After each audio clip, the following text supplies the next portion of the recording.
नमस्कार, स्वागत है आपका। आप देख रहे हैं पॉलिटिकल पर्सनालिटी। आपके साथ मैं हूं शबाब। उत्तर प्रदेश में तमाम ऐसे राजनेता हैं जो अपनी पिछली पीढ़ी की राजनीतिक जो पृष्ठभूमि है उसको आगे बढ़ाते हैं। उनमें से कई ऐसे नेता हैं जो अपने आप को एक अलग स्थापित करते हैं, अपनी एक अलग आइडेंटिटी बनाते हैं। कांग्रेस की विधायक आराधना मिश्रा मोना इन्हीं शख्सियतों में से एक है। पिता का लंबा चौड़ा राजनीतिक रसूख रहा है, बावजूद उसके आराधना जी की अपनी एक पर्सनल आइडेंटिटी है, अपनी एक पर्सनल राजनीतिक इमेज है। आराधना जी, बहुत बहुत स्वागत है आपका। बहुत बहुत धन्यवाद। सबसे पहले तो इसी पॉलिटिकल करियर की बात करेंगे।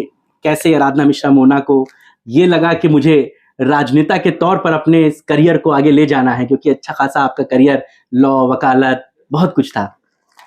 देखिए, जब मेरी पैदाइश और मेरी परवरिश राजनीतिक माहौल में हुई, जैसा कि आपको मालूम है, मेरे पिता प्रमोद तिवारी जी 9 बार लगातार विधायक रहे रामपुर खास से।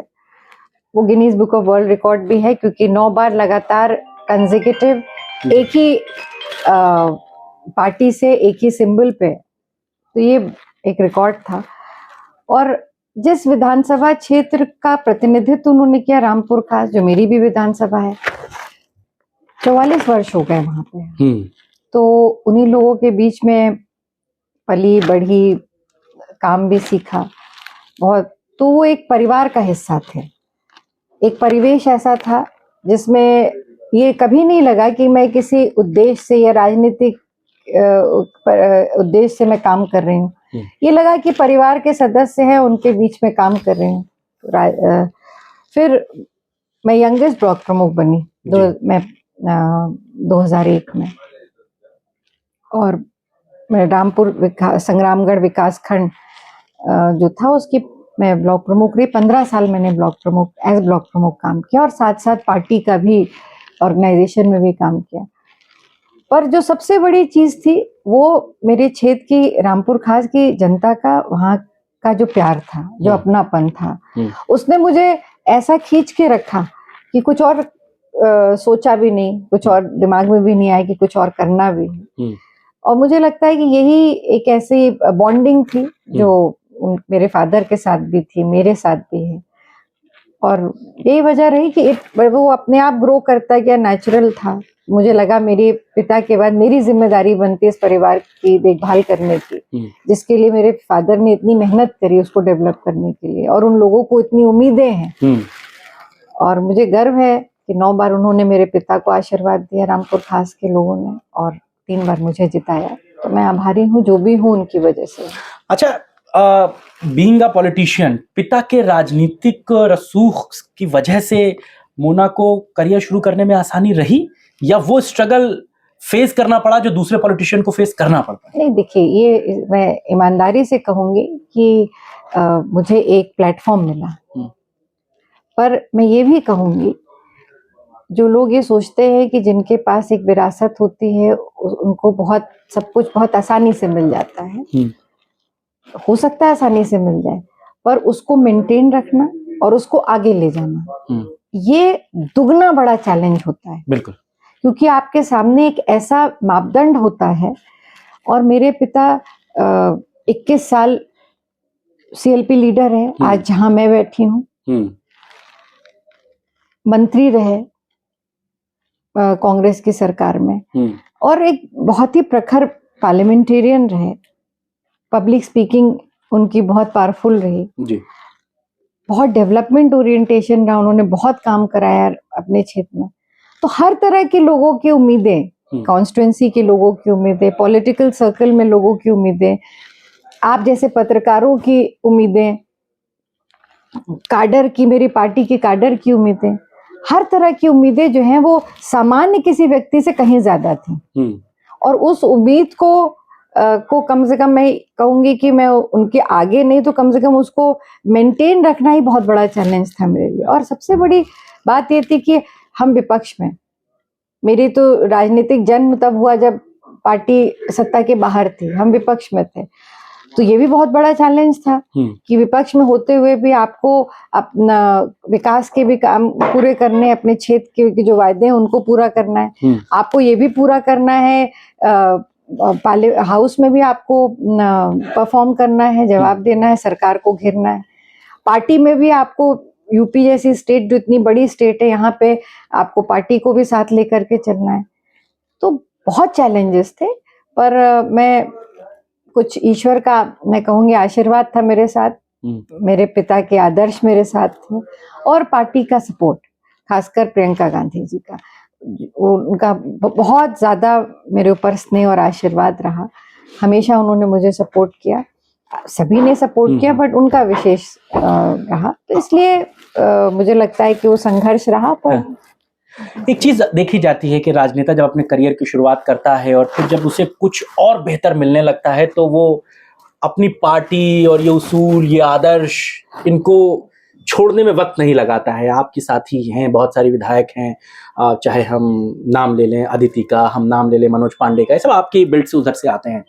कुछ राजनीतिक लाभ के लिए चले गए, कुछ अपनी राजनीति बचाने के लिए चले गए। राधा मिश्रा मुन्ना के पास भी कभी ऑफर आया होगा कि आइए हमारी पार्टी से लड़ जाइए? हमेशा आते रहे, मेरे पिता के पास आते रहे, मेरे पास भी आते रहे। तो राजनीति में इस तरह के ऑफर आया करते हैं, पर आपके आदर्श क्या हैं, आपकी वैल्यूज क्या हैं, आपके सिद्धांत क्या हैं जीवन के, ये बहुत महत्वपूर्ण है। और जैसा मैंने अपने पिता से बहुत कुछ विरासत में लिया, उनके आदर्श भी विरासत में लिए, उनकी लॉयल्टी पार्टी के लिए जो रही। मैंने तो कई बार देखा कि 2 इंसिडेंट्स जो मेरे सामने के थे, जहां मेरे पिता को मुख्यमंत्री तक का ऑफर दिया गया, पर मेरे पिता ने हमेशा मना किया। उन्होंने एक लाइन जो उन्होंने कही कि तिरंगे में पैदा हुआ हूँ और तिरंगे में लिपट के जाना चाहता हूँ कांग्रेस के। तो वो लाइन मुझे हमेशा याद रहती है। और ये पार्टी हमारी माँ है, बहुत कुछ दिया है। आज जब पार्टी को मेरी जरूरत है तो मैं उसके साथ धोखा कर दूं, ये तो संभव नहीं। पार्टी छोड़ के उप मुख्यमंत्री तक लोग बने हैं सरकारों में। पद, पैसा, पावर, ये सब तो आनी जानी है। जिसके भाग्य में जो होगा उसको मिलना ही मिलना है। तो इसके लिए अपने सिद्धांतों से समझौता करने की क्या आवश्यकता है? बहुत सारे लोग, मैं नाम नहीं लूंगी, बहुत सारे लोग हैं जिनको बहुत कुछ मिल गया, पर बहुत सारे उससे ज्यादा लोग ऐसे हैं जिनको कुछ नहीं मिला। तो ये तो आपके भाग्य की बात है। उम्मीद से गए, लेकिन लालच में, उम्मीद नहीं कह रही हूँ कि वो भाग्य की बात होती है। अच्छा, कई बार क्या पॉलिटिकल करियर बचाने के लिए भी समझौता करना पड़ता है, पार्टी को छोड़ना पड़ता है, आपको ऐसा लगता है? वो करते होंगे, जरूर करते होंगे। जो लोग पार्टी छोड़ के जाते हैं उनके पीछे कोई ना कोई मकसद होता होगा, हो सकता है कुछ मजबूरियां भी होती हो। पर मैं तो यही कहूंगी कि जब तक सांस ले रही हूँ, जिंदा हूँ, कांग्रेस का झंडा पकड़ करके चली हूँ, यही विरासत में मिला है, उसी को लेके आगे चलूंगी। कुछ करंट इश्यूज पे बात करते हैं, अलायंस की बात करते हैं, इंडिया अलायंस की, जिसको लेकर के आप लोगों ने लोकसभा का चुनाव लड़ा और बहुत फ्रूटफुल रहा आपके लिए। सारी चीजें अभी भी ऑल वेल हैं? बिल्कुल ठीक है। आज भी हम लोगों ने साथ खड़े होकर के हाउस में बाबा साहब भीमराव अम्बेडकर पर जो शर्मनाक टिप्पणी गृह मंत्री जी ने करी, उसके हम लोग एक साथ खड़े होकर के हमने सरकार से जवाब मांगा। तो लोकसभा में जब संभल का इशू उठ रहा था, अखिलेश जी सदन में पहले दिन से संभल के इशू पर एग्रेसिव थे, तब कांग्रेस उनके साथ नहीं थी। फिर जब कांग्रेस के लोग संभल जाने लगे, फिर समाजवादी पार्टी के लोग उनके साथ नहीं थे। ये तालमेल क्यों नहीं बैठा? नहीं, ऐसा नहीं। देखिए, हर पार्टी का अपना अपना पॉलिटिकल एजेंडा होता है। हम जब अलायंस की पॉलिटिक्स करते हैं तो मूलतः जो बड़े प्रोस्पेक्टिव की चीजें होती हैं, लार्जली जो होती हैं, उन पर सहमति होती है। अब हम अगर कोई आंदोलन कर रहे हैं तो हम ये उम्मीद करें कि जितने भी इंडिया के घटक दल हैं वो आ जाए, तो ये तो संभव नहीं है। आपने देखा चुनाव हुए कई राज्यों में, हमारे अलायंस के भी बहुत सारे साथियों ने अपने कैंडिडेट उतारे।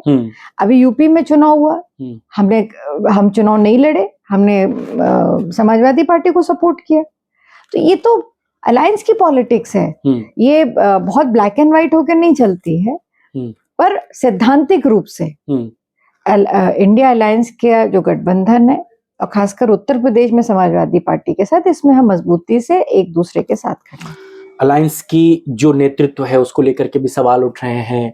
ममता बनर्जी, लालू प्रसाद यादव, मतलब मैं तो लालू प्रसाद यादव जी को तब से देख रहा हूं कि वो कांग्रेस के यूपीए गठबंधन के सबसे करीबी नेता थे। मुझे वो सोनिया गांधी जी की वो लाइन याद है जब उन्होंने लालू जी से कहा था कि राहुल को शादी के लिए मनाओ। यानी कि वो कितने कैजुअल थे, कितने करीब थे, वो भी राहुल गांधी के नेतृत्व पर सवाल उठा रहे हैं। नहीं, मुझे नहीं लगता उन्होंने कभी सवाल, तो मैंने किसी के उठाते नहीं देखा, किसी अलायंस की मीटिंग में ऐसा नहीं हुआ, कभी नहीं ऐसा सवाल। देखिए, राहुल जी ने कभी इस बात की पहल भी नहीं करी कि वो इंडिया गठबंधन के नेतृत्व करें, कभी नहीं कहा उन्होंने। वो अलायंस की राजनीति में जैसे बाकी दलों के नेता है वैसे उसका पार्ट है, उसको एकजुट रखने के लिए उनसे जो भी हो सकता है समय समय पे वो करते आ रहे हैं। उन्होंने कब प्रस्ताव रखा कि वो नेतृत्व करेंगे? कभी नहीं रखा। तो इस पे उनके नेतृत्व पे किसी के नेतृत्व प्रश्न उठाने का कोई मतलब ही नहीं है। किसी ने क्यों उठाएगा कोई, जब उन्होंने नेतृत्व रखा ही नहीं है। तो अगर अलायंस में कोई और नेता बन जाता है जो नेतृत्व करे तो आज की तारीख में कौन है अलायंस का नेता? अभी तो राहुल गांधी को ही सब मान के चल रहे हैं। है कौन? हाँ, राहुल गांधी है। कोऑर्डिनेटर कौन है? कौन है? कोऑर्डिनेटर खड़गे जी हैं ना जी। राहुल गांधी तो नहीं है। हाँ।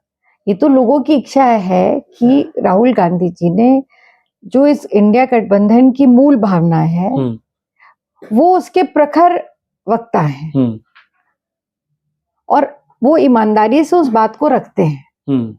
इसलिए लोग उनको मतलब एक नेतृत्व के रूप में देखते हैं।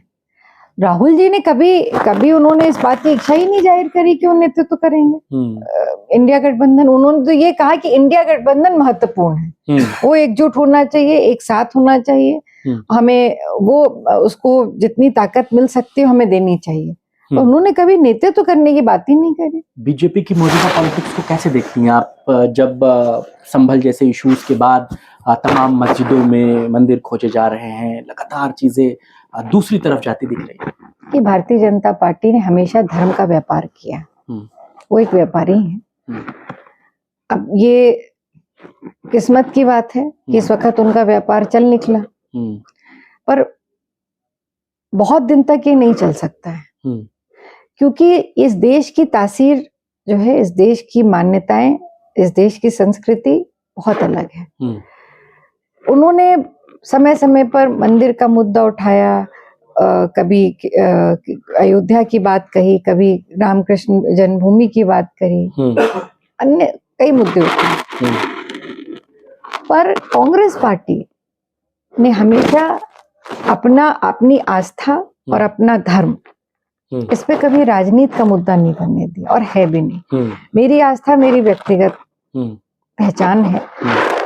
भाजपा के लिए धर्म और आस्था व्यापार है। ये बेसिक डिफरेंस है कांग्रेस की विचारधारा और बीजेपी की विचारधारा में। और इसी विचारधारा की लड़ाई है। इसी विचारधारा का खामियाजा उन्होंने अयोध्या में भी भुगता है। और अयोध्या में नहीं, जो पूरा राम वन गमन पथ है, जहां से प्रभु राम अयोध्या से निकले और चित्रकूट तक पहुंचे, वो सारी पार्लियामेंट्री कॉन्स्टिट्यूएंसीज बीजेपी हार गई। क्यों हार गई? क्योंकि प्रभु राम, अब जब आप ये नारा देंगे कि हम उनको लाएंगे जो राम को लाए, राम को ये लेकर के आए, इसका मतलब आपने हमारी 5000 साल पुरानी सभ्यता पे चिन्ह उठा दिया। न द्वापर न त्रेता, कोई युग नहीं, केवल कलयुग में आप हैं, इसलिए जो है सब न राम है न कृष्ण है, आप उनको लेकर के आएंगे। तो कहीं ना कहीं इस मानसिकता को इस देश की जनता ने समझा है और खासकर उत्तर प्रदेश की जनता ने। और उसी का आप देखिए कि 400 पार के नारा लगा रहे थे, आके सिमट कितने पे गए? 240 पे पूर्ण बहुमत नहीं ला पाए।